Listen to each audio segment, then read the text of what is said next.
AIIMS Jodhpur के दीक्षांत समारोह में गजेंद्र शेखावत ने मेडिकल छात्रों को वितरित की डिग्री और पदक। केंद्रीय जल शक्ति मंत्री गजेंद्र सिंह शेखावत ने अखिल भारतीय आयुर्विज्ञान संस्थान जोधपुर के तीसरे दीक्षांत समारोह में संस्थान की उपलब्धियों की भूरी भूरी प्रशंसा की।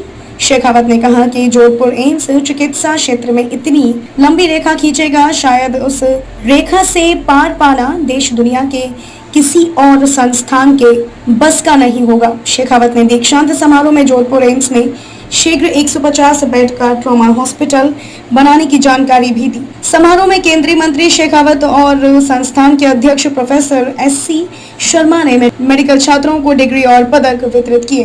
परिसर में गरिमामय दीक्षांत समारोह में बतौर मुख्य अतिथि शेखावत ने कहा कि मैंने जोधपुर में एम्स संस्था बीजारोपित होते हुए देखा है। कोरोना काल में इस संस्थान ने 7 दिन में अटल कोविड सेंटर बनाकर अद्वितीय कार्य किया। शेखावत ने कहा कि जोधपुर एम्स की सेवाएं पूरे पश्चिमी भारत को मिल रही हैं।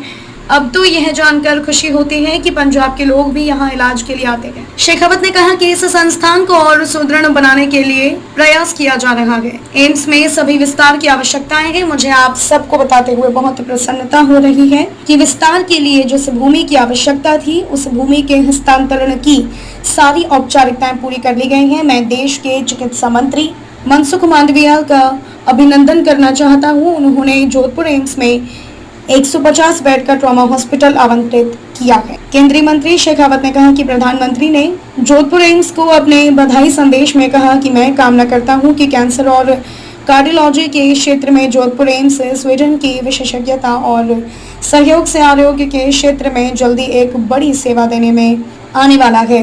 उन्होंने कहा कि एम्स जोधपुर इतनी लंबी रेखा खींच देगा, शायद उस रेखा से पार पाना देश दुनिया के किसी और संस्थान की बस का नहीं होगा।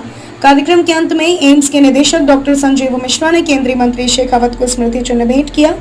बलिदान नहीं, योगदान देने का समय। शेखावत ने कहा कि देश में आजादी का अमृत महोत्सव मनाया जा रहा है। देश को आजाद कराने में लाखों लोगों ने अपना बलिदान दिया, फांसी के फंदे को जयमाला की तरह अपनाया। अंग्रेजों से ही नहीं, उससे पहले भी विदेशी शासकों से लोहा लिया होगा, तब जाकर यह देश आजाद हुआ।